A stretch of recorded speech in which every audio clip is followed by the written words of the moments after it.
Hello friends, welcome back to your channel English text analyst. Friends, आज के আমরা আরো একটা নতুন শর্ট স্টোরি পড়তে চলেছি। আমরা আজকে পড়ব ক্যাথরিন ম্যানসফিল্ডের লেখা দ্য ফ্লাই। তো friends, before going through the text we should know the story in brief.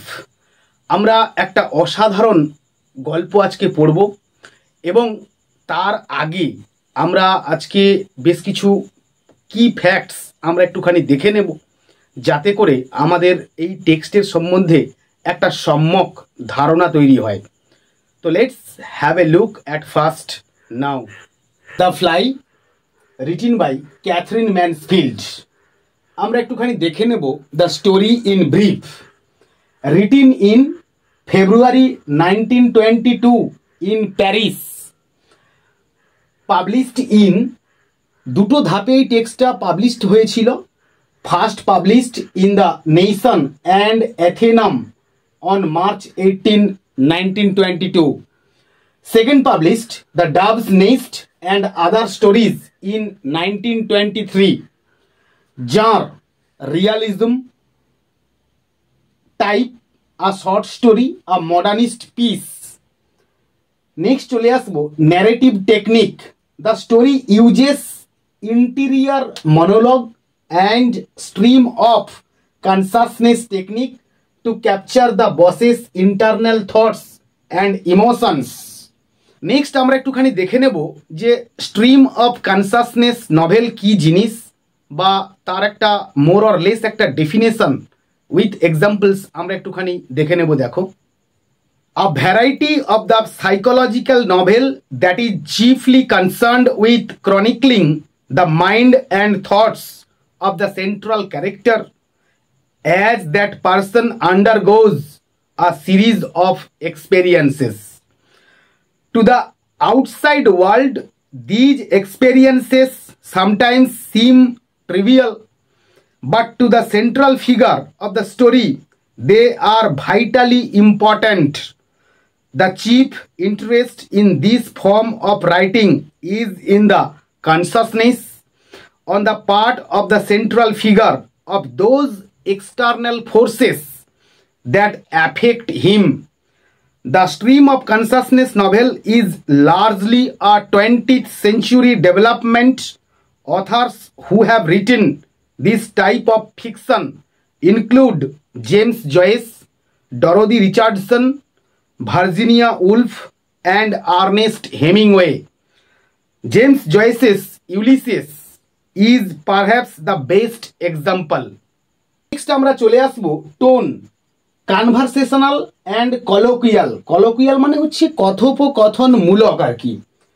আর একটা হচ্ছে ডার্ক অ্যান্ড ইন্ট্রোস্পেকটিভ। ইন্ট্রোস্পেকটিভ মানে হচ্ছে অন্তর্দৃষ্টিমূলক। আর নেক্সট আমরা চলে আসব মেসেজ। মেসেজ হচ্ছে ডেথ বা মৃত্যু। নেক্সট আমরা আরও কিছু ফ্যাক্টস একটুখানি দেখে নেব। দেখো, নেক্সট আমরা চলে আসব এই স্টোরির plot. The boss while reflecting on his son's death encounters a fly in his ink pot which he tortures, symbolising his inner turmoil. মানে যেটা সিম্বলাইজ করছে তার অন্তরের যে চাঞ্চল্য বা অশান্তি, অ্যান্ড ইনএবিলিটি এবং অক্ষমতা, টু কোপ উইথ হিজ গ্রিফ, মানে বেরিয়ে আসতে বা কাটিয়ে উঠতে বা পরাস্ত করতে বা আয়ত্ত করতে তার মনের দুঃখকে। নেক্সট পয়েন্ট আমরা পাচ্ছি the fly symbolises hopefulness and mortality, মানে আশা এবং নশ্বরতাকে সিম্বলাইজ করছে। নেক্সট আমরা পাচ্ছি significance. The fly primarily symbolises mortality. Next আমরা পাচ্ছি থিমস। প্রথমেই আমরা পাচ্ছি loss and grief. The story explores the profound impact of losing a son in the war. Next পাচ্ছি memory. The characters grapple with lingering memories of their sons, particularly the boss's struggles with forgetting. Next আমরা পাচ্ছি the aftermath of war. Aftermath কথার অর্থ হচ্ছে ভবিষ্যৎ ফল। The story reflects the widespread suffering and psychological toll of war. Toll মানে হচ্ছে মৃত্যু সংবাদ ঘোষণার্থ একটা ঘণ্টার ধ্বনি। আর symbolism, the fly represents the fragility মানে হচ্ছে নশ্বরতা বা ভঙ্গুরতা of life, the boss's own inner turmoil and the countless lives lost in the war. তো ফ্রেন্ডস, তোমরা এখান থেকে একটা করে স্ক্রিনশট নিয়ে রাখতে পারো যাতে করে তোমাদের পড়ার সময় সুবিধে হয় বা এই ডেটাগুলো তোমাদের কাজে লাগে। নেক্সট আমরা চলে আসবো আরও বেশ কিছু ফ্যাক্টস নিয়ে। তো এইবার আমরা নেক্সট চলে আসবো ক্যারেক্টার্স। প্রথমেই আমরা একটুখানি দেখে নেব মেজর ক্যারেক্টার্সদের সম্বন্ধে। নাম্বার 1-এ আমরা পাচ্ছি the boss, an unnamed man grieving his son's death, the main protagonist of the story. Next আমরা পাচ্ছি old Mr. Woodfield, a friend of the boss who has also lost a son in the war. আমরা next চলে আসবো minor ক্যারেক্টার্সদেরকে নিয়ে। প্রথমেই আমরা পাচ্ছি Macey, a clerk in the boss's office. Next পাচ্ছি Gertrude, Woodfield's daughter as well as Reggie's sister. Next আমরা পাচ্ছি Reggie, Woodifield's son who died in the war. And next আমরা পাচ্ছি a fly. A fly plays a vital role in the story. Next আমরা পাচ্ছি historical background. The story relates to the death of a soldier in the world war first. In October 1915, Mansfield's younger brother Leslie Beauchamp was killed during a grenade training drill. তো drill মানে হচ্ছে অনুশীলন। while serving with the British Expeditionary Force in Ypres Salient, Belgium. He was 21 then. আমরা next চলে আসবো এই স্টোরির setting, the boss's office with a broader historical context of London in the post-World War First era. Context মানে আমরা জানবো রচনার কোনো অংশের বর্ণনা প্রসঙ্গে। আমরা চলে আসবো central idea. The story explores the aftermath of World war first and the grief it leaves behind. The story centres on an unnamed boss who, while contemplating the loss of his son in the war, is distracted by a fly droning in his ink pot.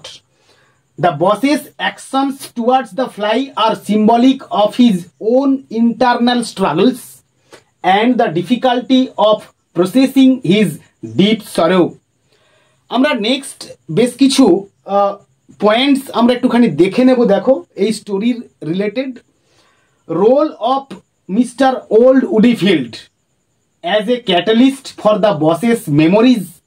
Next আমরা পাচ্ছি Woodifield's physical condition in the story, elderly and frail, having recently suffered a stroke. Next আমরা পাচ্ছি Woodifield's family treat him, they dominate and restrict him. Next আমরা দেখব the boss keep a photograph of his son in his office as a token of his suppressed grief. Next আমরা চলে আসবো the event deeply